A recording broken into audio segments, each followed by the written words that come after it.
बुध हा आपल्याला बुद्धी आणि कम्युनिकेशनसाठी अत्यंत आवश्यक असणारा ग्रह आहे. मग ज्या ज्या वेळेस बुध बिघडलेला असतो कुंडलीमध्ये, तेव्हा नक्कीच आमच्यासारखी ज्योतिषी सांगतात की दर बुधवारी किंवा दर शनिवारी तुम्ही गाईला हिरवा चारा किंवा हिरवी भाजी खाऊ घाला, की ज्याच्यामुळे तुमचा बुध सुधारेल आणि तो बुध तुम्हाला जास्तीत जास्त एनर्जी देईल.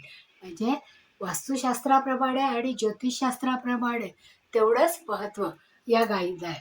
त्याचप्रमाणे जर आपण गाईला दर अमावस्येला जर पोळीचा लाडू म्हणजे किंवा पोळी आणि गूळ त्याच्यावर थोडं तूप घालून ते जर आपण गाईला खाऊ घातलं, तर हातात ठेवून खाऊ घालायचं, की ज्याच्यामुळे आपला हात ती गाय चाटते.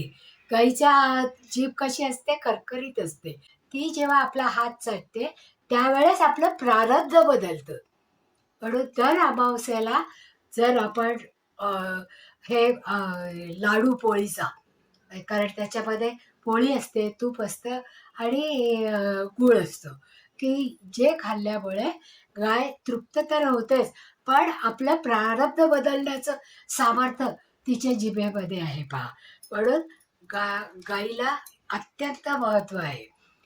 ज्यावेळेस आपलं आरोग्य ठीक राहतं, कारण हे सगळं सकस धान्य, सकस सा जे सामग्री आहे पहा, की ज्याच्यामुळे पंचामृतासारखं उत्कृष्ट अमृत तयार होतं.